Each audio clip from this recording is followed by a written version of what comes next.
Bismillahirrahmanirrahim. Ayo bawa harta ke surga. Dukung pembangunan sekolah Islam Mufid dengan donasi ke rekening atas nama Yayasan Muflih untuk Islam dan Dakwah. Bismillah, assalamualaikum warahmatullahi wabarakatuh. Innal hamdalillah nahmaduhu wa nasta'inuhu wa nastaghfiruhu wa na'udzu billahi min syururi anfusina wa sayyiati a'malina.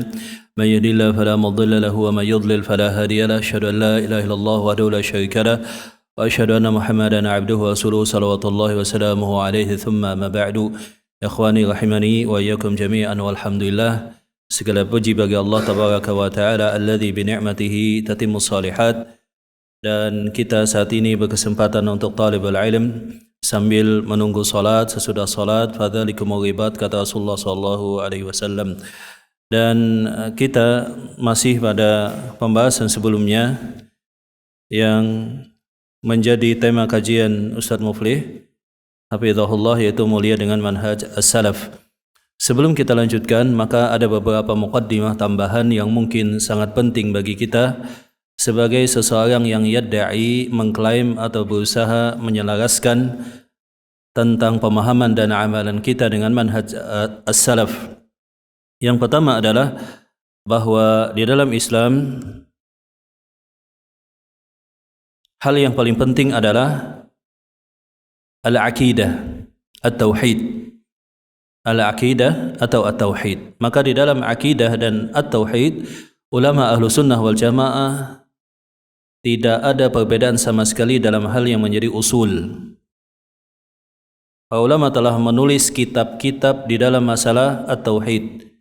Contohnya misalkan kitab yang paling dahulu yang ditulis oleh Al-Imam Abu Hanifah itu namanya adalah Al-Fiqhul Akbar.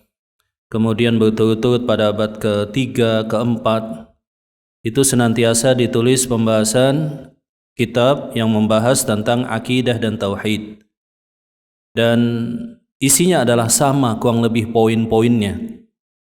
Isinya kurang lebih sama poin-poinnya. Contohnya misalkan akidah ashabil hadith, kemudian juga akidah at-tahawiyah, akidah al-wasitiyah, misalkan juga syarah akidah ahli-sunnah wal jamaah yang ditulis oleh al-imam al-lalikai. Di sana disebutkan puluhan poin-poin yang menjadi konsensus atau ijma' ahlu sunnah wal jamaah.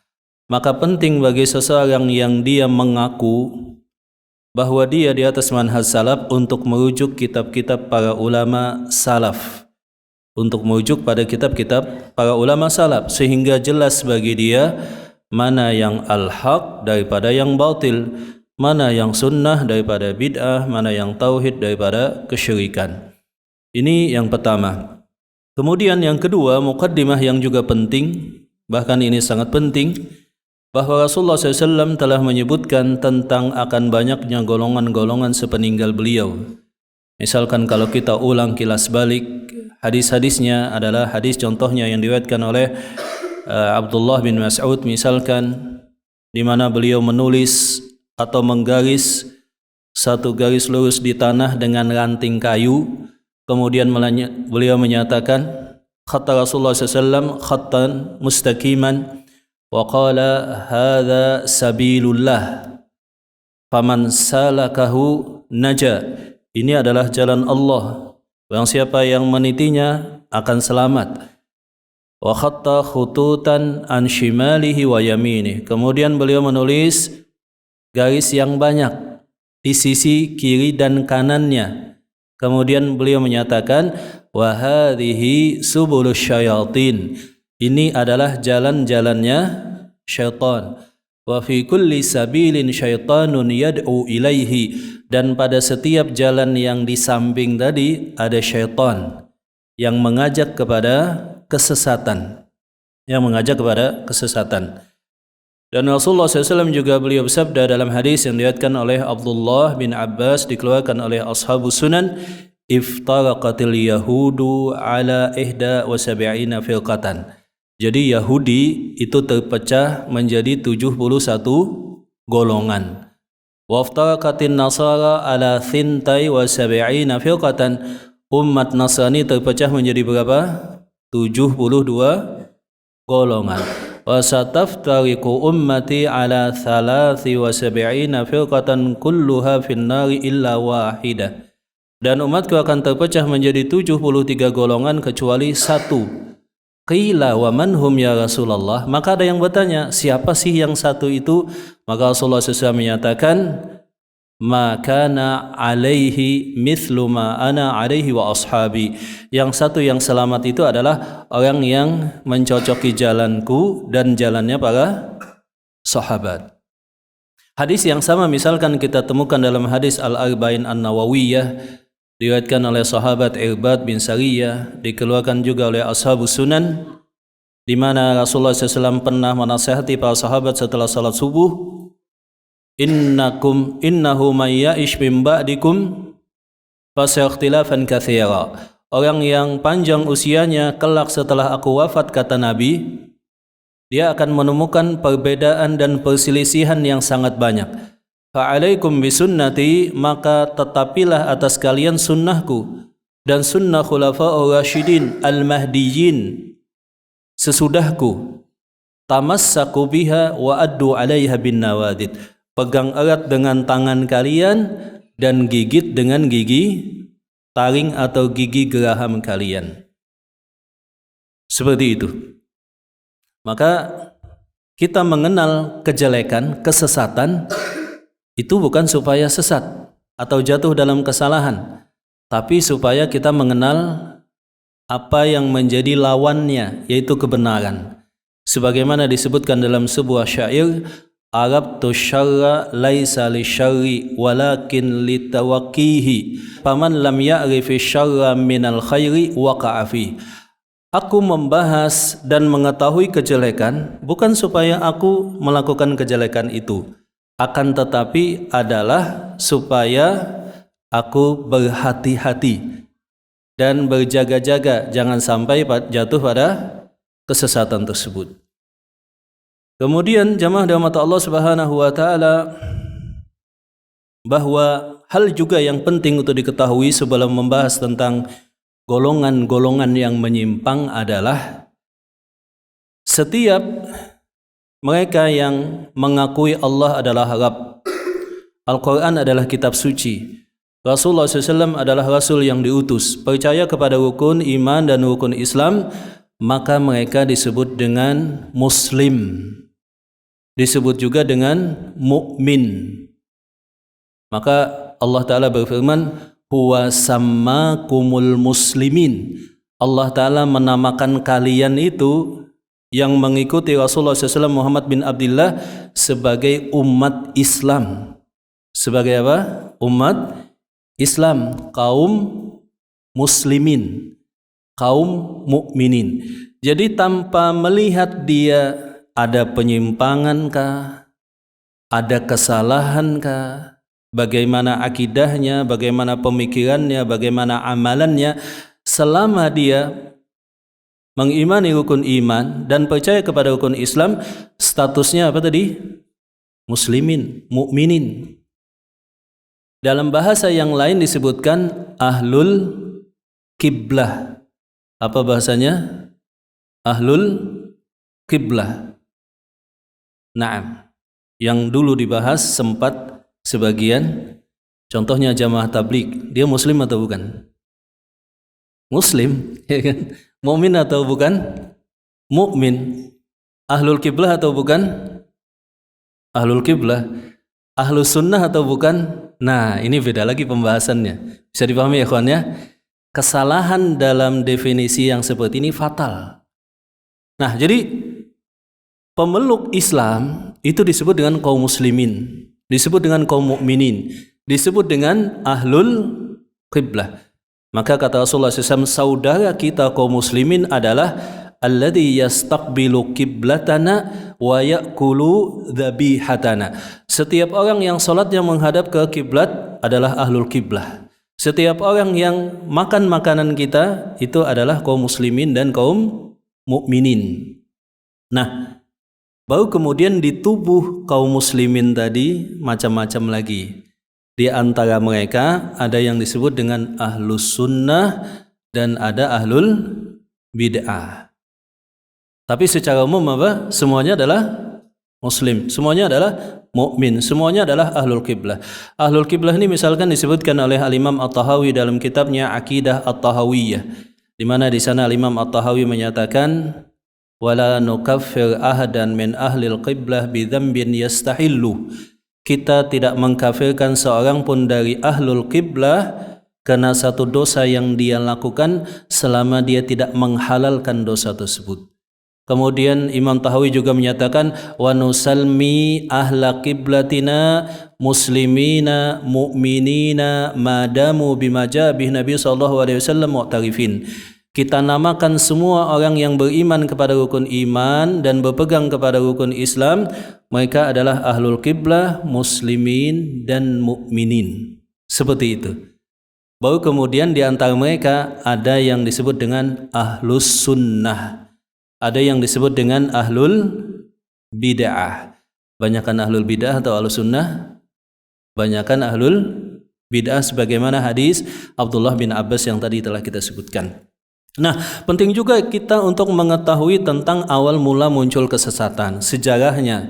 Di mana awal mula muncul kesesatan ada beberapa firqah yang sangat utama. Yang dulu awal muncul ketika Rasulullah SAW baru saja wafat dan para sahabat itu masih ada, masih pada hidup. Contohnya misalkan golongan sesat yang pertama yang muncul itu adalah Al-Khawarij. Yang muncul pada zaman kekhalifahan Utsman. Kemudian muncul juga golongan yang berikutnya, antitesa dan lawan daripada Khawarij, muncul Syiah yang mengkultuskan siapa? Kultuskan siapa? Ahlul Bait. Kemudian setelah Syiah muncul lagi golongan sesat yang berikutnya namanya Qadariyah, membahas tentang takdir Allah, bahwa takdir Allah itu tidak ada. Kemudian muncul lagi antitesa berikutnya terhadap Qadariyah namanya golongan fatalis Jabariyah yang menyatakan bahwa kita ini semuanya terpaksa dengan takdir Allah. Kemudian muncul lagi golongan sesat yang berikutnya yang dia menjajakan kesesatannya dengan logika, dengan filsafat, namanya golongan Jahmiyah. Nah, inilah 5 dedengkot utama golongan sesat pada zaman-zaman awal kemunculan Islam. Apa tadi? Khawarij, kemudian apa lagi? Syiah, kemudian ada lagi Qadariyah, kemudian Jabariyah, kemudian muncul lagi Jahmiyah, kemudian nanti ada lagi muncul Mu'tazilah, kemudian Sufiyah dan lain-lain semacamnya. Dan uniknya yang mengalami serta membantah itu semuanya adalah Al-Imam Ibnu Taimiyah sebagai salah seorang imam di kalangan Ahlus Sunnah wal Jamaah. Saya tadi di screenshot tentang kesesatan jamaah tabligh gitu ya, dan Ikhwanul Muslimin. Mungkin sedikit kita ulang tentang jamaah atau tabligh, jamaah rahmat Allah Subhanahu wa taala. Nah, ikhwan sekalian, jamaah atau tabligh itu didirikan oleh salah seorang di India. Beliau bernama Muhammad Ilyas bin Muhammad Ismail Al-Kandahlawi Ad-Dobandi Al-Jisti. Jadi Al-Kandahlawi itu nisbat kepada New Delhi di India. Adapun Ad-Dobandi itu nisbat kepada sekolah madhab Hanafiyah terbesar di India, namanya Deobandi. Al-Jisti itu nisbat kepada salah satu tarikat di dalam tasawuf. Salah satu tarikat di dalam tasawuf. Di mana saat itu Muhammad Ismail Al-Kandahlawi, Muhammad Ilyas bin Ismail Al-Kandahlawi ini merasa resah. Masyarakat India saat itu kaum muslimin, terutama dari suku Mewat yang ada di dekat New Delhi itu, mereka ikut-ikutan dengan agama Hindu. Nama-nama mereka, kemudian kebiasaan, tradisi, sedikit di antara mereka yang masih berpegang teguh kepada ajaran Islam. Maka dia kemudian curhat kepada syekhnya. Kemudian syekhnya memberikan beberapa petunjuk Dan satu malam beliau bermimpi ya tentang ilham dari firman Allah Subhanahu wa taala, kuntum khaira ummatin ukhrijat lin-nasi ta'muruna bil ma'rufi wa tanhauna 'anil munkar, supaya rajin untuk keluar di jalan Allah Subhanahu wa taala. Sejak itulah kemudian beliau membuat satu sistem khusus namanya Jama'atut Tabligh, yang aktivitas utamanya adalah al-khuruju fi sabilillah, keluar di jalan Allah Subhanahu wa taala. Maka biasanya orang yang ikut jamaah tabligh itu sangat ditekankan kalau dibilang tidak diwajibkan, sebab menjadi ciri utama untuk keluar di jalan Allah. Ya minimal kalau satu hari sampai diistilahkan 1 jam, dalam 1 pekan minimal 1 hari, kalau 1 bulan minimal 3 hari, kalau dalam 1 tahun minimal berapa? 40 hari. Kalau seusia seumur hidup, maka paling enggak pernah melakukan khuruj di jalan Allah selama 4 bulan. Ya, pusatnya di India, kemudian yang kedua di Lahore, Pakistan, dan yang ketiga adalah di Dhaka, Bangladesh, sehingga terkenal dengan EPB, India, apalagi Pakistan, Bangladesh, seperti itu. India, Pakistan, dan Bangladesh. Nah, kemudian mereka mempunyai sistem khusus. Kalau sesama jamaah, misalkan namanya kalkun, bukan ayam kalkun ikhwan ya. Mungkin antum akan sering dengar kalau ikut jamaah tabligh, ada istilah, antum kalkun kah? Bingung juga, kalkun apa ya kan? Ternyata kalkun itu maksudnya sesama sesama jamaah gitu ya. Ada istilah-istilah khusus. Maka mereka membuat misalkan al-khuruj tadi, keluar di jalan Allah menuju satu masjid. Kemudian mereka di sana nginap tergantung dengan rencananya, apakah 3 hari, apakah seminggu, apakah 40 hari ataukah 4 bulan. Kemudian dari satu tempat itu diadakan sholat berjamaah. Setiap habis sholat diadakan bayan. Kemudian sebelum sholat ada namanya jaulah. Jaulah itu kalau mereka sudah katakanlah singgah di masjid ini, maka mereka mengutus peserta tadi untuk keliling ke rumah-rumah. Apa yang dimaksud? Ngajak kaum muslimin supaya sholat berjamaah. Habis sholat ada namanya bayan. Ada namanya apa tadi? Bayan. Bayan itu adalah penjelasan prinsip, 6 prinsip yang ada di jamaah tabligh. Di sini dijelaskan yang pertama apa? Kalimatut thayyibah. Kalimatut thayyibah. Yang kedua adalah ilmu, dengan zikir kepada Allah Subhanahu wa taala. Kemudian yang ketiga adalah ilmu. Yang kedua salat 5 waktu, yang ketiga adalah ilmu. Kemudian yang keempat adalah ikram al-muslimin, memuliakan kaum muslimin. Yang kelima mengikhlaskan niat, dan yang keenam adalah khuruj fi sabilillah. Kemudian dibacakan biasanya kitab Fadailul A'mal. Jadi ada kitab khusus tentang fadilah amal. Dan setelah bayan ada namanya musyawarah. Musyawarah itu semacam diawali dengan memotivasi jamaah sekalian, kita harus risau terhadap dakwah, kita harus keluar di jalan Allah Subhanahu wa taala, bismillah. Ya, jangan risaukan keluarga, jangan risaukan rezeki. Siapa di antara jamaah ini yang bersedia untuk keluar di jalan Allah? Jadi akhirnya langsung didaftar itu. Misalkan ada yang angkat tangan untuk kloter berikutnya, untuk kelompok berikutnya. Jadi setiap datang di satu tempat, kalau bisa mengeluarkan jamaah yang lainnya lagi, seperti itu. Mereka juga ada amir, misalkan amir wilayah, kemudian amir faisalah, kemudian ada penanggung jawab dan lain semacamnya. Nah, mereka terkenal dengan al-khuruj tadi, kemudian dengan amar ma'ruf, dan menurut mereka bukan saatnya nahyu anil munkar, dan tidak boleh dibahas tentang bid'ah dan kesyirikan serta perbedaan pendapat dalam madhab.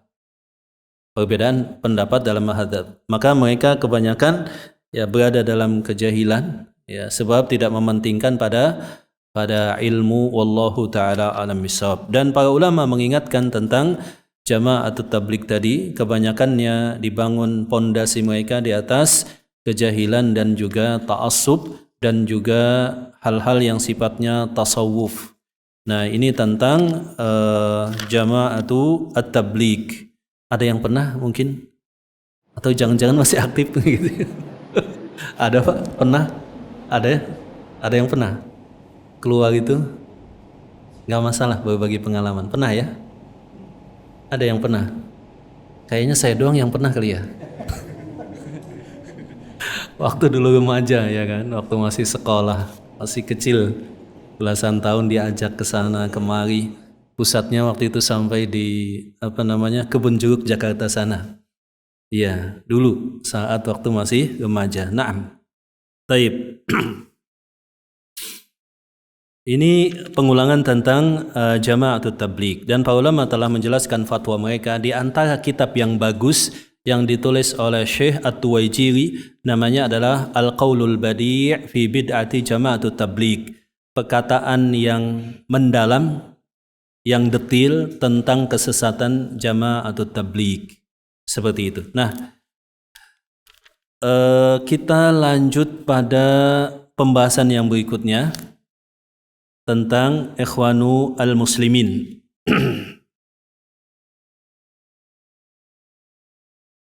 Taib. Jama'atu al-Ikhwanul Muslimin ini didirikan oleh Hasan al-Banna. Hasan al-Banna di kota Ismailiyah di Mesir pada tahun 1346 Hijriah sebagai firqah pergerakan atau harakah. Jadi yang menjadi muassis, inisiator awal dan kemudian menjadi mursyid yang pertama itu adalah Hasan al-Banna yang terbunuh pada tahun 1368. Ya, setelah itu digantikan oleh Hasan Hudaybi, kemudian Umar At-Tilmisani, kemudian Hamid Abu Nasr, kemudian dipegang oleh Mustafa Masyhur dan Ma'mun Hasan Al-Hudaybi dan oleh Mahdi Al-Akif. Ini Ikhwanul Muslimin yang ada di Mesir. Di antara hal yang menjadi pendapat pokok kelompok ini adalah yang pertama, mewajibkan kaum muslimin bergabung dengan Ikhwanu al-Muslimin. Bahwa Ikhwanul Muslimin itu adalah al-harakah, di mana saat ini kaum muslimin sedang berada dalam kejahiliyahan, maka jalan untuk menuju kejayaan kaum muslimin adalah bergabung dengan Ikhwanu al-Muslimin. Kemudian yang kedua, mereka lebih mendahulukan akal daripada wahyu dan menganggap akal itu adalah suci atau maksum. Nah, kata beliau. Kemudian selanjutnya, sumber talaqi atau mengambil ilmu adalah akal, dan kesempurnaan itu didapat dengan mengikuti prinsip-prinsip Ikhwanu al-Muslimin. Dan menyatakan bahwa seluruh jamaah yang tidak berada di bawah panji mereka adalah jamaah yang batil. Selanjutnya yang keenam, menteror orang-orang yang memisahkan diri daripada jama'atul muslimin dan menyebut mereka al-khawarij sebagaimana dalam buku Jamaah al-Islamiyah. Dan jama'atul ikhwan al-muslimin ini kemudian terpecah menjadi banyak golongan sebagaimana kita lihat di Mesir sana. Dan saat itu memang zaman ketiga presiden saat itu adalah Anwar Sadat, kemudian Gamal Abdel Nasser. Dan saat itu memang kaum muslimin ditindas, diintimidasi, sehingga Ikhwanul Muslimin ini kemudian di antara mereka pecah salah satu golongan yang mereka tidak setuju terhadap cara-cara damai. Mereka lebih condong pada gerakan bersenjata, maka disebut gerakannya sebagai Jamaah Al-Hijrah wa Takfir. Mereka hijrah, kemudian mengkafirkan pemerintah dan mengkafirkan kaum muslimin, dan mereka mengangkat senjata. Ya, itu kejadian yang ada di Mesir sana. Jadi dari Ikhwanul Muslimin kemudian berpecah menjadi banyak golongan. Selanjutnya adanya bayat di dalam Ikhwanul Muslimin. Di dalam Ikhwan al-Muslimin terhadap 10 rukunnya. Ketika awal-awal mungkin tidak ada bayat biasanya, tetapi ketika mencapai level tertentu biasanya ada yang disebut dengan al-bayat. Kemudian ikut dalam parlemen tagut dan ikut pula memeriahkan panggung demokrasi demi tegaknya daulah Islamiyah. Nah, ini tentang demokrasi yang kemarin baru saja dipestakan. Ya, ikhwan sekalian, bahwa kejadian yang di Mesir itu patut untuk menjadi pelajaran bagi kaum muslimin di seluruh dunia. Ya, di sana kita lihat banyak golongan, ada ikhwanul muslimin, ada juga yang disebut dengan Ansar Sunnah, ada juga yang menyebut dirinya adalah Salafiyin, kemudian ada juga Sufiyah dan yang lain-lain. Kalau ikhwanul muslimin jelas sikapnya bahwa mereka ikut dalam demokrasi. Yang dimaksud ikut dalam demokrasi, ikut dengan semua warna dan tahapannya.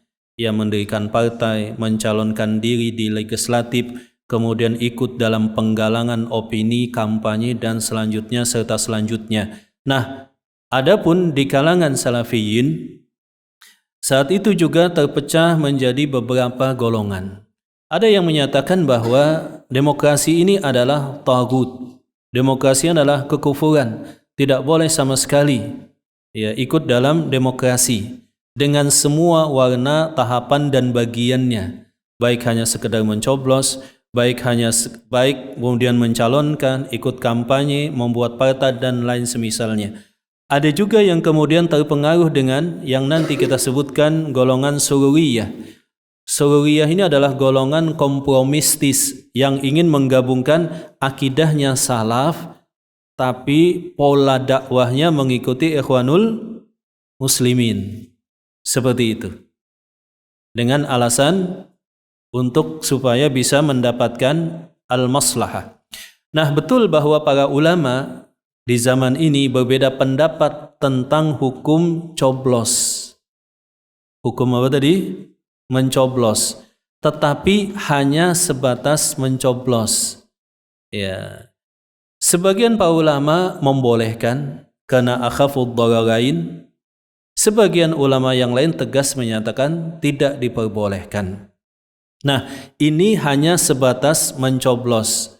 Tetapi jikalau lebih daripada itu, misalkan mengarahkan, mendukung, menggalang opini, ikut kampanye, mencalonkan, menjadi caleg, bikin partai, aktif di partai, maka tidak ada satupun di antara ulama ahlu sunnah wal jamaah yang konsisten di atas hak menyatakan demikian.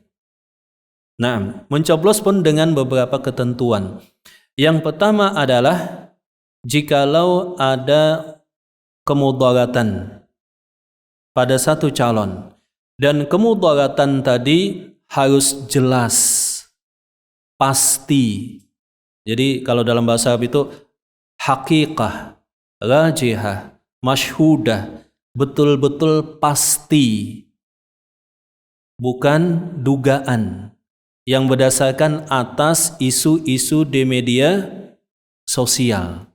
Dan ini tidak mungkin terwujud kecuali ketika ada calon yang berhadapan, satu muslim, satu kafir, atau satu awam, satu jelas dia track recordnya tanpa ada sama sekali keraguan dan kebiasaan dia aktif dan mendukung golongan sesat. Itu baru bisa dikatakan akhafu ad-dhararain. Kalau semuanya muslim, kemudian semuanya ad-dharar tadi berdasarkan medsos ya, yang ada di medsos, yang itu merupakan kampanye-kampanye negatif, maka tidak boleh seorang muslim berpegang ke sana. Adapun yang kedua, ikhwan, adalah ini pembahasan khusus mencoblos. Adapun menggalang dukungan, kampanye secara terang-terangan, ikut mencalonkan atau membuat partai dan aktif ikut serta di partai, kata para ulama, ini bukan manhaj salaf. Seperti itu. Itu adalah manhaj siapa? Ikhwanul muslimin. Yang berbahaya adalah ketika zillatul qadam, tergelincirnya kaki pelan-pelan. Awalnya nggak apa-apa coblos, kemudian nggak apa-apa kampanye, tanggung kalau cuma kampanye nanti calon orang lain. Lebih baik saya sekalian ikut. Saya kan ustadz. Lebih maslahat ikut. Pas ikut kalah, waduh kalau begini kalah terus. Sekalian buat partai salafi jadinya. Nah itu nggak terasa ikhwan. Nggak terasa. Jadi catatan yang pertama, maslahat atau madaratnya tadi betul-betul pasti, jelas, rajihah. Yang kedua apa tadi? Ini hanya permasalahan coblos saja. Ada yang mengharamkan, ada yang membolehkan. Bukan masalah terlibat aktif mendukung, terlibat aktif menggalang, kampanye, mencalonkan, dan juga buat atau aktif di partai. Yang ketiga, ini tidak ada hubungannya dengan ketaatan terhadap waliyul amri existing yang masih menjabat sebagai ulil amri. Kesalahan kemarin, ya sebagian ikhwan bahkan asatidzah mereka mendiskreditkan ulil amri yang masih ada. Bahkan mereka melakukan tanabazu bil alqab. Mereka menggelari pemimpin yang ada dengan gelar-gelar yang tidak pantas. Itu jelas adalah sebuah kesalahan. Dan itu bukan metode ahlu sunnah ketika muamalah dengan hukam. Seperti itu. Atau bisa jadi, nggak boleh juga yang berikutnya, su'ul adab, tidak menerima terhadap hakim atau ulul amri yang berikutnya, yang menjadi sebagai pemenang. Maka ini, ya sebagaimana disebutkan seorang ustadz, ini akan nanti berada pada siklus awalnya takut, kemudian milih, kemudian setelah itu menolak dan kecewa. Pas mau dekat pemilu takut lagi, milih, nolak dan kecewa, takut. Seperti itu jadinya. Senantiasa demikian. Maka ahlu sunnah ketika muamalah dengan hukam, permasalahan mencoblos tadi tidak menjadikan dia mencaci maki, mendiskreditkan, menghina, menggelari pemimpin yang ada dengan julukan-julukan yang jelek, dan tidak menjadikan dia tidak taat kepada pemimpin yang akan dilantik. Seperti itu. Ini memang sangat tipis. Nah, ketidakhati-hatian dalam masalah ini menjadikan sebagian orang kemudian tanpa disadari dia bisa jadi secara akidahnya manhaj salaf, tapi kemudian secara dakwahnya dia bergeser menjadi ikhwanul muslimin seperti itu. Nah, saya kira ini muqaddimah dulu. Tadi ada beberapa muqaddimah yang saya tekankan. Semoga saja bisa menjadi pelajaran poin penting. Kita isya jam berapa ya? 19.42. Ya, kalau begitu sedikit lagi. Yang selanjutnya berusaha mengadakan upaya takrib antara Syiah dengan Ahlu Sunnah. Maka banyak di antara petinggi Ikhwanul Muslimin itu mengadakan acara takrib. Takrib itu maksudnya al-muqarabah baina Syiah wa Ahli Sunnah, mendekatkan antara Ahlu Sunnah dengan Syiah. Makanya mereka sering mengadakan pertemuan-pertemuan dengan Syiah dan melakukan pendekatan-pendekatan dengan pemimpin-pemimpin Syiah. Kemudian selanjutnya menerima orang yang mempersekutukan Allah Ta'ala dengan syirik akbar dan tidak mempermasalahkan sama sekali. Maka di dalam Ikhwanul Muslimin itu tidak ada kecemburuan tentang masalah akidah. Yang penting bisa diajak untuk bekerja sama, maka mereka ada satu kaidah. Ya, kita bekerja sama dalam hal yang disepakati dan kita saling menghormati apa yang kita berbeda. Kalau berbedanya fikih tidak masalah, tapi kalau berbedanya adalah dalam masalah akidah, maka yang demikian tentu saja ditolak. Kemudian selanjutnya meremehkan dakwah tauhid dan tidak menjadikan dakwah tauhid sebagai asas berpijak dalam dakwah. Tidak ada kecemburuan terhadap tauhid. Ya, melihat kesyirikan itu hal yang biasa. Fenomena misalkan adanya perdukunan, kemudian adanya hal-hal yang lain, bagi mereka yang paling penting adalah kesyirikan di dalam masalah hukum. Ya, kesyirikan di dalam masalah hukum sebagaimana al-Khawarij. Maka Al-Khawarij memandang bahwa bukan penting kesyirikan ketika orang beribadah ke kuburan.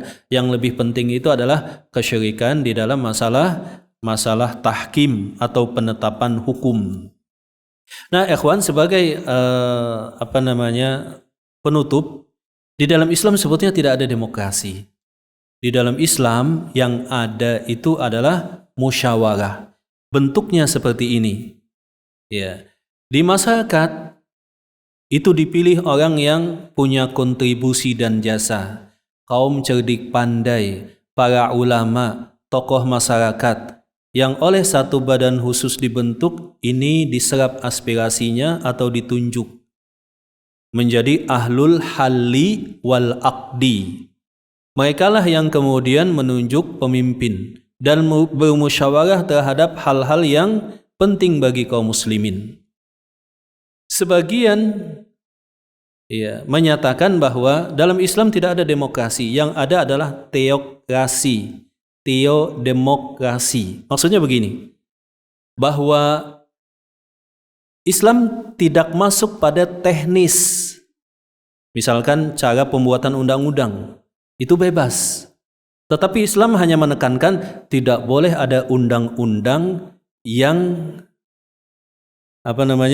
menyelisihi syariat Islam. Itu yang pertama. Kemudian pemimpin tadi tidak dipilih oleh semua orang. Pemimpin tadi dipilih oleh golongan ahlul halli wal aqdi. Dan hukum yang diterapkan adalah hukum Islam. Di luar itu, teknis apapun namanya, Islam tidak menolaknya. Secara umum demikian. Jadi itu bedanya Islam dengan demokrasi yang ada saat ini. Tapi mungkin sampai di sini pembahasan kita, semoga bermanfaat. Selebihnya mungkin ada pertanyaan, silakan. Ya, silakan. Biasanya kita lihat di sosok pemilihan Kapolri biasanya kan dipilih oleh anggota DPR yang bersangkutan. Apakah ini bentuk syar'i juga? Kenapa? Karena pemilihan secara syar'i juga seperti itu. Iya, jadi di dalam Islam di setiap wilayah kemudian di pusat itu dibentuk semacam golongan cerdik pandai. Siapa saja yang direkrut itu biasanya pengajuan dari masyarakat, diserap aspirasi, teknis sekali lagi bebas, orang yang berjasa, orang yang pandai, para ulama dan tokoh masyarakat. Mereka kemudian menjadi ahlul halli wal aqdi. Demikian juga merekalah yang memilih dan bermusyawarah terhadap pemimpin-pemimpin kaum muslimin. Ketika telah ditentukan pemimpin utama, maka pemimpin utamanya lah yang memilih pembantu-pembantunya. Seperti itu di dalam Islam. Teknis detil Islam tidak mengaturnya. Makanya bebas sebetulnya. Mana yang lebih maslahat. Islam hanya menetapkan poin-poinnya. Orang jahil tidak diminta untuk musyawarah dan memutuskan. Itu poinnya. Yang kedua, putusan tentang undang-undang atau ketentuan hukum tidak boleh bertabrakan dengan syariat. Kemudian yang berikutnya, tidak ada kewajiban ketaatan kalau itu sifatnya maksiat. Jadi Islam hanya menetapkan poin-poin utama sebagai patokan. Teknisnya bebas, diserahkan pada kaum muslimin. Itu sebetulnya. Makanya di dalam Islam kan beda. Ada yang bentuk kekhalifahan, ada juga akhirnya menjadi bentuk kerajaan. Bapak menunjuk langsung menjadi anaknya. Seperti itu, beda-beda. Tetapi Islam lebih pada patokan-patokan tadi. Patokan-patokan tadi. Ya, maka menjadi diskursus yang hangat bagaimana jikalau yang ada kemudian yang hanya berhak mencoblos ada klasifikasi dan saringan tertentu. Kemudian undang-undang yang dihasilkan tidak boleh bertentangan dengan syariat. Dan ada kewajiban untuk menjalankan syariat Islam bagi siapa namanya? Pemeluknya, sebagaimana dulu piagam apa? Siapa masih ingat? Piagam Jakarta. Nah, seperti itu sebetulnya patokan-patokan guidance-nya untuk di dalam Islam, sistem politiknya. Ya, silahkan, ada yang lain? Ya.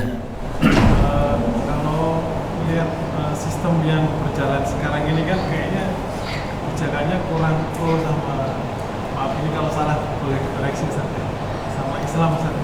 Sebenarnya Iya. ada nggak sih Rasulullah itu menganjurkan atau ini loh sistem yang sesuai dengan saya ini gitu, ada nggak Ustaz? Maksudnya Iya. sistem yang lunak gitu Ustaz. Kalau yang dimaksud dengan aturan detil sebagai satu paket memang tidak ada. Di dalam Islam kita kenal misalkan Rasulullah SAW wafat, kemudian setelah itu para sahabat mengangkat Abu Bakar radhiyallahu taala anhu, ya kan? Kemudian setelah itu ya Abu Bakar radhiyallahu taala anhu menunjuk Umar bin Khattab. Umar bin Khattab terbunuh, ditusuk oleh Abu Lu'lu'ah al-Majusi. Umar bin Khattab kemudian membuat tim formatur 6 orang yang musyawarah. Ya, yang musyawarah, yang sisa 10 orang yang dijamin masuk surga selain daripada Abu Bakar dan selain daripada Umar bin Khattab. Kemudian musyawarah Utsman, Ali, kemudian sahabat-sahabat utama tadi. Kemudian yang terpilih wajib salah satu di antara tim formatur tadi. Tim formatur yang berarti 2 sudah wafat, berarti sisa 8 ya. Nah, salah satu tim formatur tadi kemudian terpilihlah Ali bin Abi Thalib. Kemudian Ali bin Abi Thalib terbunuh. Nah, di situ kemudian muncul fitnah. Siapa yang berhak menjadi khalifah? Kemudian para sahabat menunjuk Utsman bin Affan. Utsman bin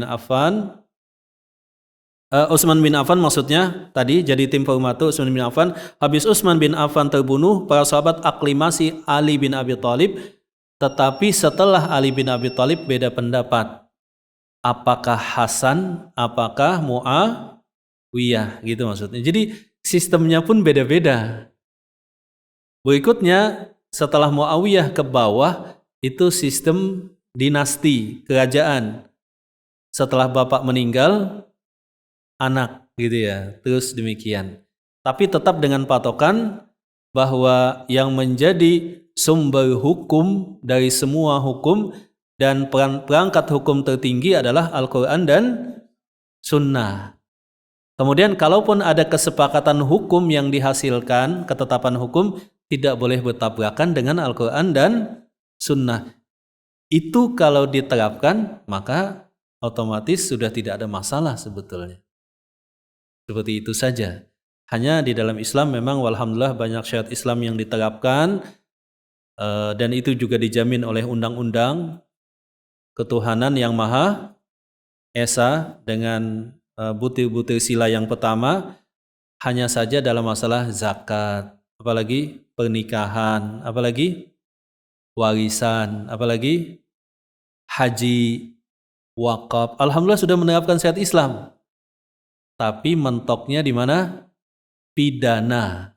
Mentoknya di mana tadi? Pidana. Padahal sama saja, ya kan? Itu juga mempunyai legitimasi daripada sila yang pertama daripada Pancasila tadi.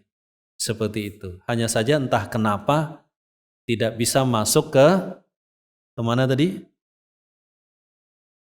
Undang-undang pidana. Pidananya masih memakai kitab apa namanya? Kitab apa? Nah, ya, ada pertanyaan lain silakan. Iya. Tapi memang Ahlus Sunnah konsentrasi pada dakwah tauhid. Konsentrasi pada dakwah tauhid. Sebab semuanya muslim. Semuanya muslim. Mereka yang berkompetisi juga rata-rata muslim. Hanya muslim yang mungkin perlu didakwahi. Seperti itu. Dan umat Islam itu lebih penting mendoakan. Sebab doa bisa mengubah apa yang tidak bisa diubah dengan hal-hal yang selainnya. Ini mungkin jamaah yang kita sampaikan. Tadi ada beberapa mukaddimah yang saya tambahkan. Demikian juga tentang Jamaatul Tabligh dan juga Ikhwanul Muslimin. Maka secara umum kita katakan mereka muslim dan mereka mukmin, seperti kita juga muslim dan kita juga mukmin.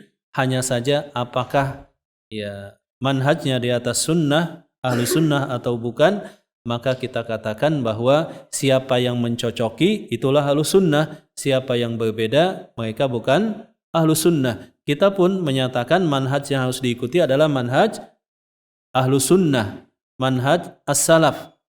Tapi apakah kita ahlu sunnah? Maka kita berusaha mencocoki. Sebagaimana semua umat Islam harus berusaha mencocoki manhaj ahlu sunnah dan manhaj as-salaf. Demikian. Semoga bermanfaat. Barakallahu fikum. Subhanakallahumma rabbana wa bihamdika asyhadu an la ilaha illa anta astaghfiruka wa atubu ilaik. Wa akhiru da'wana alhamdulillahi rabbil alamin. Assalamualaikum warahmatullahi wabarakatuh.